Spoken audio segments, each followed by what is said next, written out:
Any job that involves working with blood-sucking creatures can't be high on most people's ideas of a career. But the poor didn't have much choice. The Victorian working classes certainly had some horrible jobs, and, like the bone collector and pure finder, many of them involved gathering disgusting things from streets to sell on for money. Not only was the work of a leech collector revolting, but it could also be dangerous for the person gathering them. Leeches are a type of worm with suckers at both ends of the body, although only the frontal sucker, which has teeth, is used to feed. Once attached to a living body, usually small invertebrates, they begin to feed and can suck out several times their own weight in blood. Ever since leeches started to be used for bloodletting, there was money to be made out of it, either in collecting the creatures or in their use attempting to cure a range of diseases and medical conditions. Victorian-era medicine was in a world of transition, from one of chance and superstition to one of hospitals and modern science. The early 19th century was still a time when the working classes suffered to be cured by quack doctors using leechcraft, as the art of healing with them was known. So popular were they as a treatment, in fact, that by 1830 demand had begun to outstrip supply. But let's step back a bit for a moment to consider why people in the past thought bloodletting was a good idea at all. Since we all need blood for bodily function, and you don't need me to tell you that losing too much leads to death, well, this sort of treatment was being used thousands of years before the Victorians, by the ancient Egyptians and Greeks, and was later advocated by the famous Roman physician Galen, particularly for the treatment of gout. It was all part of the ancient theory of humours governing the health of bodies, namely blood, phlegm, black and yellow bile. Surgeons considered it essential that humours were in balance to maintain good health, and imbalance was thought to lead to disease.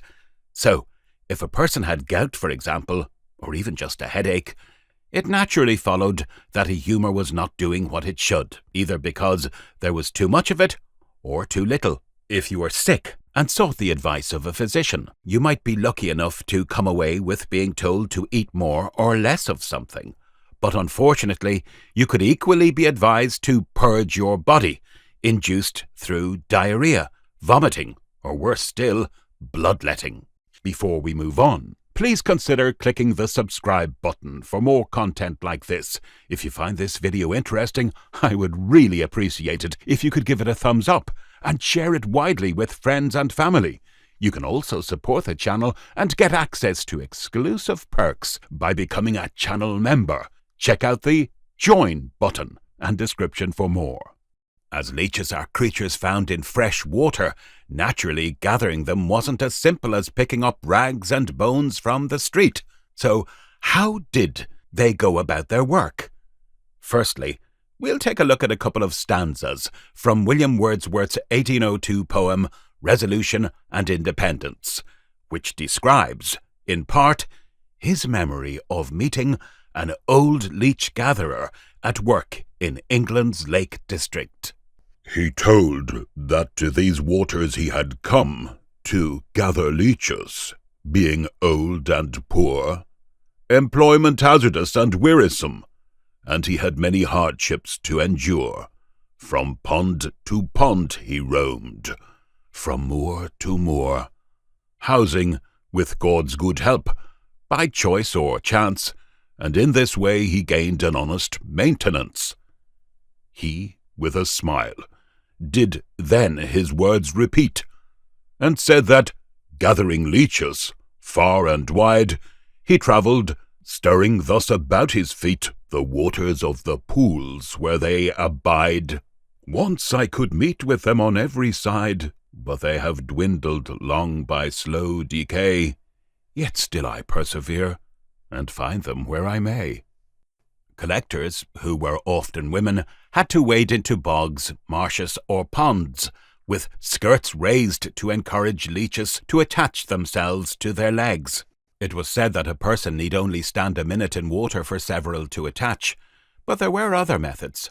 One described was to agitate the water, whereupon they would float to the surface to be caught in a net. This method was surely of less danger to the collector, but it's questionable whether anything like the same result was achieved as wading bare skin through water. Not only was this profession, by its very nature, a mucky one, but leeches meant loss of blood and the possibility of infection. Reactions to bites could include rashes, swelling, faintness, and difficulty breathing.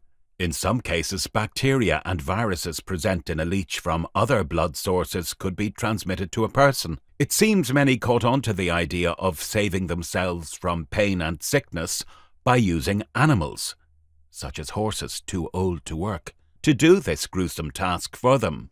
The work of the collector was seasonal because leeches are more active in warmer months and likely supported regular work in farming. This meant they could sell any leeches found in winter at a premium. Physicians devised all sorts of reservoirs to keep leeches purchased in the abundant summer months alive through colder months so they could save money. This unusual glass jar was specifically designed to house leeches. It has a number of inward-pointing hollow glass tubes that terminate in tiny air holes, which were intended to provide structures that the leeches could attach to, as well as ensuring a supply of fresh air. The following contemporary 19th century account describes the miserable life of leech collectors. I passed a village where you will see a man, pale and straight-haired, with a woolen cap on his head, and his legs and arms naked. He walks along the borders of a marsh, among the spots left dry by the surrounding waters. This man is a leech fisher. To see him from a distance, his woebegone aspect, his hollow eyes, his livid lips, his singular gestures, you would take him for a maniac. If you observe him every now and then, raising his legs and examining them one after another, you might suppose him a fool. But he is an intelligent leech fisher. The leeches attach themselves to his legs and feet as he moves among their haunts. He feels their bite and gathers them as they cluster about the roots of the bulrushes and aquatic weeds, or beneath the stones covered with a green and slimy moss. He may thus collect 10 or 12 dozen in 3 or 4 hours. In summer, when the leeches retire into deep water, the fishers move about upon rafts made of twigs and rushes. One of these traders was known to collect, with the aid of his children, 17,500 leeches in the course of a few months. These he had deposited in a reservoir, where, in night, they were all frozen en masse. But congealment does not kill them, and they can easily be thawed into life by melting the ice that surrounds them. Leeches, it appears, can bear much rougher usage than one might imagine. They are packed up closely in wet bags, carried on pack saddles, and it is well known that they will attach themselves with more avidity when rubbed in a dry napkin previous to their application. Leech gatherers are in general short-lived, and become early victims to agues and other diseases brought on by the damp and noxious air that constantly surrounds them, the effects of which they seek to counteract by the use of strong liquors. Norfolk supplies the greater part of the leeches brought to London, but they are also found in Kent, Suffolk, Essex, and Wales. The leeches imported from France differ from ours in having the belly of one uniform colour. The best are the green, with yellow stripes along the body. The horse leech, which is used in the north of Europe, but also common in England, is entirely brown, or only marked with a marginal yellow line. A popular belief prevails that the application of this variety is most dangerous, as they are said to suck out all the blood in the body. The collection of leeches became a commercially viable and sizable industry by the mid-19th century, and millions of them were also exported from the continent to North America. The use of leeches peaked between 1830 and 1850, and then fell into decline with the demise of humoral theory. The medicinal value of bloodletting and the use of leeches was questioned in the mid to late 19th century under the influence of work on cellular processes and the eventual rise of the germ theory of disease. Leeches are still used today in surgery to help heal skin grafts and restore blood circulation, though it's not their ability to suck blood that's beneficial, but the enzyme in saliva that prevents clotting.